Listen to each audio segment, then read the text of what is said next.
Hi, everybody. Happy Sunday. This is Dr. Elsie Coe. We're talking today about a very interesting, sometimes controversial topic.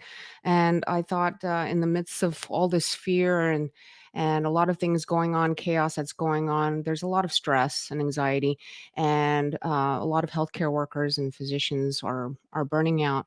And I found this amazing book by a physician leader who has since done amazing other things.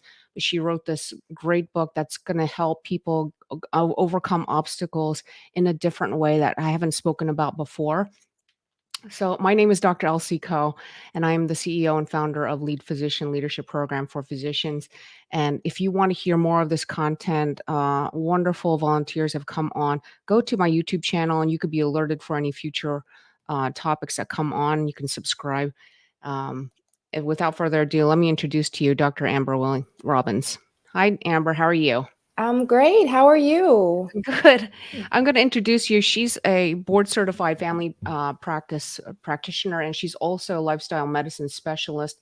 And she is the co-founder of the Women in White Coats group. And we're going to talk to you about what they have coming up in a moment.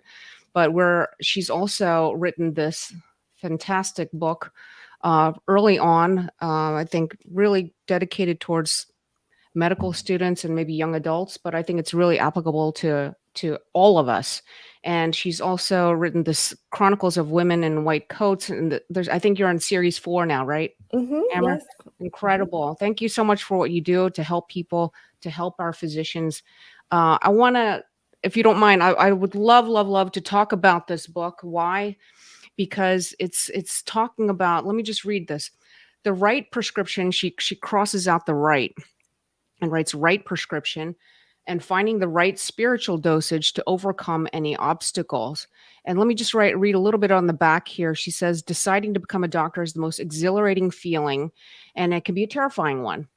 And not only will your life be affected by the decisions, the lives of everyone you come into affiliation with will also be affected. Finding this balance, we always talk about work life balance between career, family, friends, and anything in between presents its own challenges and can oftentimes lead to a road of confusion and self reflection. And many questions are asked during those challenging moments. Where do you go? Where do you turn to? Will this feeling go away? And this book offers answers to a lot of those questions and more. And let's talk about that. Why did you write this book? I know you wrote journals first, and tell us about what we can learn from this book. Yeah, so this book I wrote, oh, it feels like forever ago. It was actually when I was in residency that I wrote this book. And it's because over the years, after mentoring a lot of medical students and pre-med students, I found that there was an overarching anxiety about medicine. A lot of the people who I mentored over the years were first generation physicians. So a lot of this world of medicine was brand new to all of us, including myself.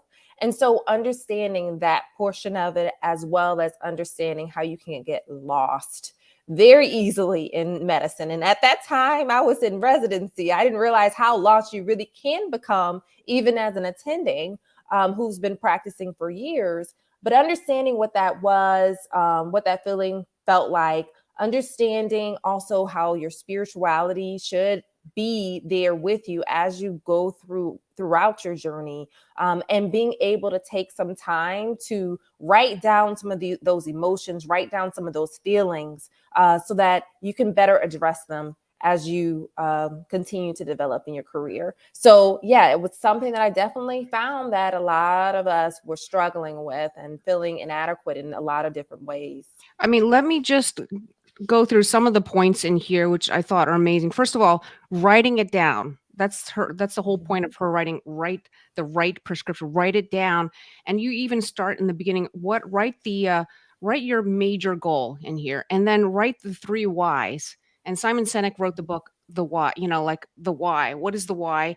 And I think that and anytime you feel fear, anytime you feel like you're not making it, you feel stuck, go back to your why. That's what you said. Yes, and that is really a motto that I always try to live by even to this day, because sometimes, things can get hard. It can get trying, and frankly, it's easier to quit and then say, okay, I'm going to just go to the next thing than really, really leaning in and facing some of those feelings. Because what I find is that even as you're going through, whether it be burnout or whether it be different anxieties that you may acquire over time, those feelings keep on cropping up. So if you can get back to your source, your center, the reason why you're doing all of these different things, then that can help you either change your track in some type of way for your career, or it allows you to be able to fine tune what's going on and really get rid of some of the fluff that doesn't need to be there when you're doing your day to day. Now, that may be hard in medical school and residency. As an attending, I find that it is a little easier because you have more autonomy in a way. And I say that with quotes. Yeah. But yeah, getting back to your core, why you're doing these things. So for me, the reason why I went into medicine was because I saw how the medicine system works very early on in my life. So my dad was in and out of the hospital for several years. And so I was with him through that journey, starting at the age of 4 years old. And was able to see him and kind of grow up in seeing the medical field and what it could do, the good and the bad side. So getting back to the why of, okay, I want to be that doctor that our family wanted, or I want to be that doctor that our family really depended on during those times, that really kind of focuses me in some of those harder times. Right. Your father was a minister, is that correct? And Yes, he's still a yeah. minister. Yep. Yep. And you're the first doctor in the family? Yes. Yeah. So So, I mean, just the fact that you've gone this far and you're helping physicians on a grander scale, just this book is all about having a growth mindset in my Mhm. mind. And you use spirituality to do that. There's a lot of places in this book where you can write down questions, answers to questions that she's talking about, and food for thought. You first write a journal, okay, a little entry on a specific topic, whether it's fear, it's whether it's is this my calling? What is this my goal? I need to keep the faith, even down to like work-life balance. And I've got cold feet, and I need to make time for family. And then you write down a little bit of scriptures in there. Can you talk about Mhm. like how that correlates? Yeah, so for me, I have always had a background in the church, but really understanding what a relationship with God meant, it took a bit longer for me to understand what scriptures really mean and how helpful they can be in my life. And as a way of meditation, as a way of centering me. So having that as an easy access, especially when life can be super busy.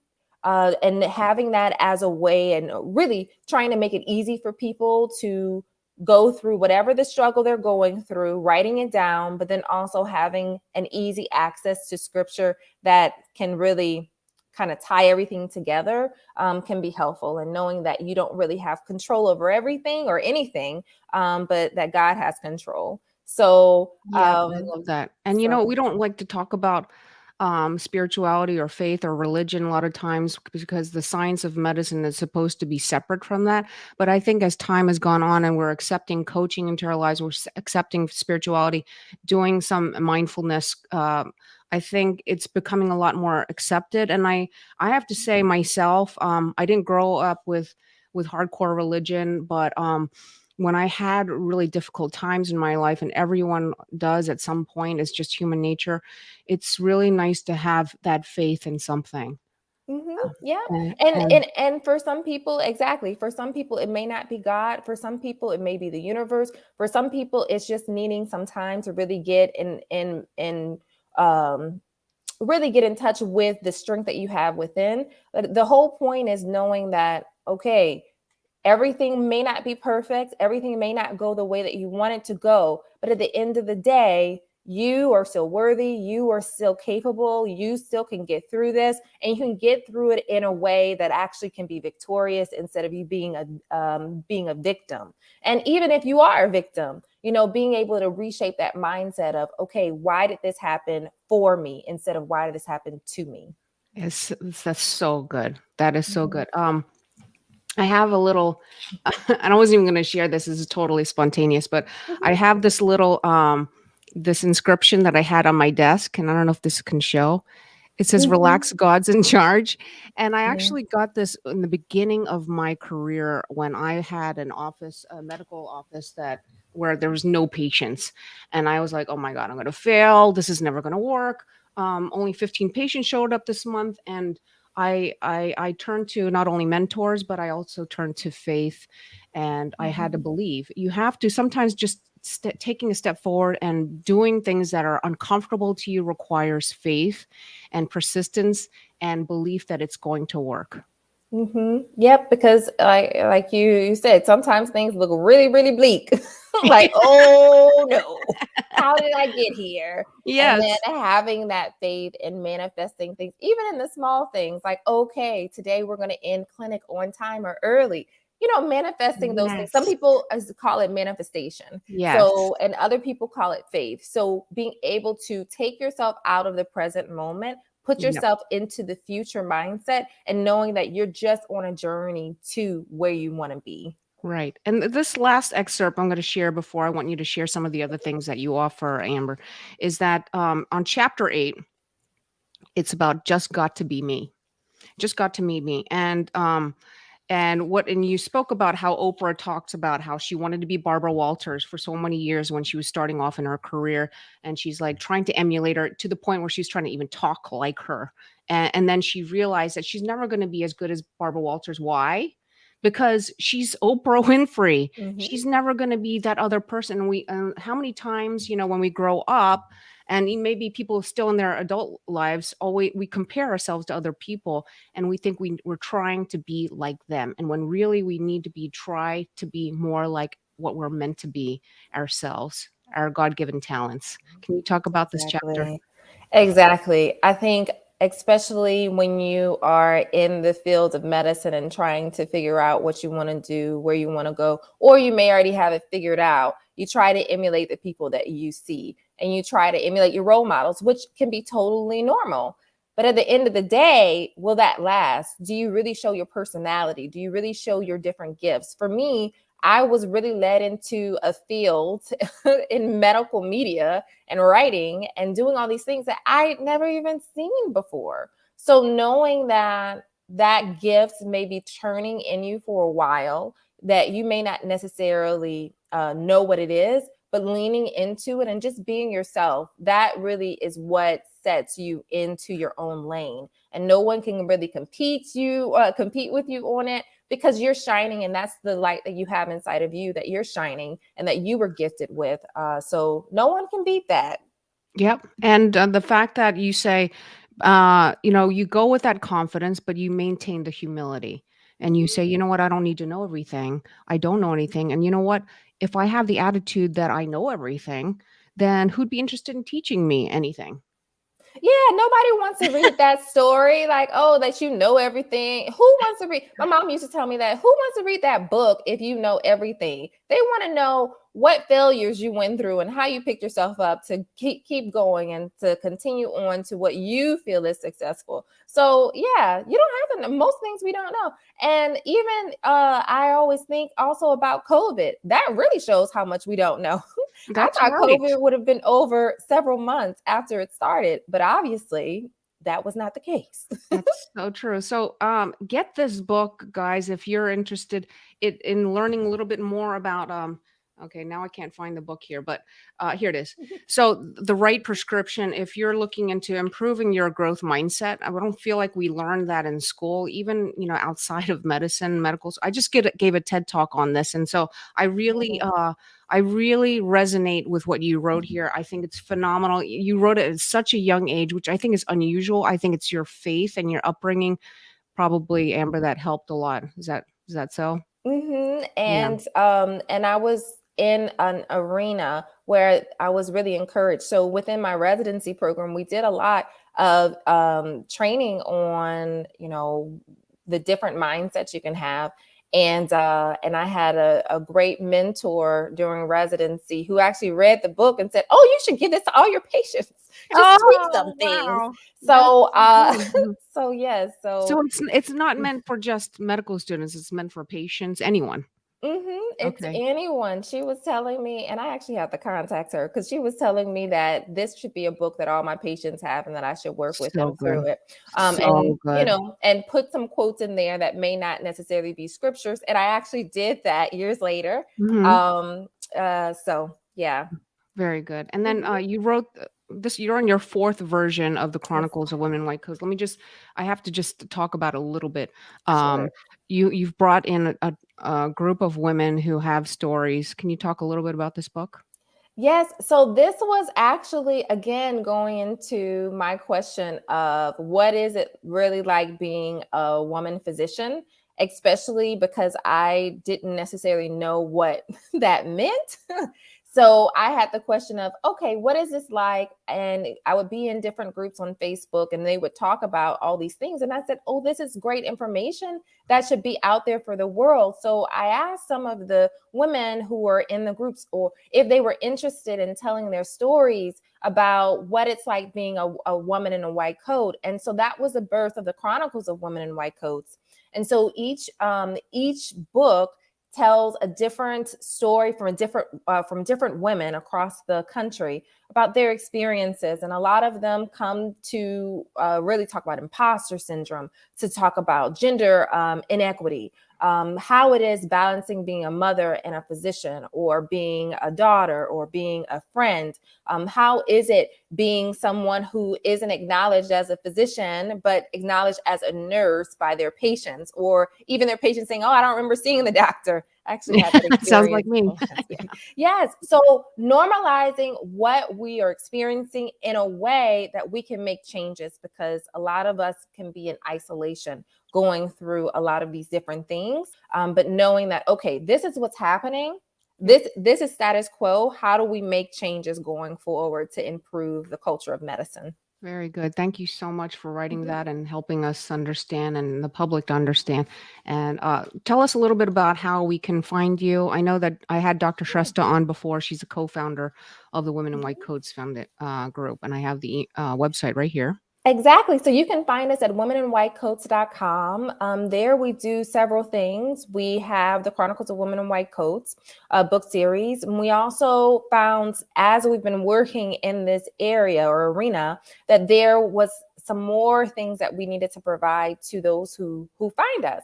And so we do coaching and burnout coaching and empowerment coaching for women who are early, mid, late career, who were trying to figure out what to do next in their career, whether they want to quit, whether they want to stay, whether they want to change things up. We're able to help with that transition. Excellent. And you have an event coming up in North Carolina. Mhm. Yes, we have our conference. So this is a long way coming. Obviously, we had to kind of change things up during COVID, but Yep. this is so each year we have our annual conference and wellness retreat. This year it will be in Charlotte, North Carolina at the Ballantine, April 21st through 23rd. Hmm. And the focus is really rejuvenating everyone and getting together, being with we call them our sisters, and relaxing and learning different things. And you get see me too. So that's always helpful. Right. I Um, have like this whole, you have the whole agenda already up on yes. your website. So go Mhm. to her website to check that out. Yes. Anything else that you want to share? I think I saw this 3 steps to move from overwhelmed to exhausted is a Uh-huh. free Yes. webinar. So coming onto our website, you'll be able to find that too. So that's our free gift that you can get delivered right into your inbox. Yeah, I was going to say in basket. I was like, wait, no, that's the wrong, that's the wrong basket. Your inbox, your email. Wow, Oh Lord. okay. So don't forget womeninwhitecoats.com. It has all the resources there. Thank you so much for being here. I really appreciate it. Of course. Thank If you you. are a physician or you're a leader who has an understanding of something that we need to talk about on physician leadership, please reach out to me at info@drlcco.com. And or if you're interested in leadership training, go to leadphysician.org. Any last words of advice, Amber, for us? Yeah. Well, Always reach out for help. I always like to say that because a lot of times when we don't do that, some things that may not be so positive can happen. So if you are in need of help, whether it be coaching, whether it be wanting to talk even to a therapist, make sure you do that. A lot of us are going through so many things right now. A lot of us are contemplating quitting and even changing our careers. So please reach out to start talking about these things, because I think as a group, and being able to really get some of those things out, we'll be able to be more effective as physicians and as people in general. So good. Such great words of wisdom from a woman who's known about growth mindset from a young age and now Mhm. helping so many people later on in her career. Thank you. Thank you. Thank you so much, Amber. I really Thank appreciate it. you. Just stay on till the end, okay? And I want to talk to you.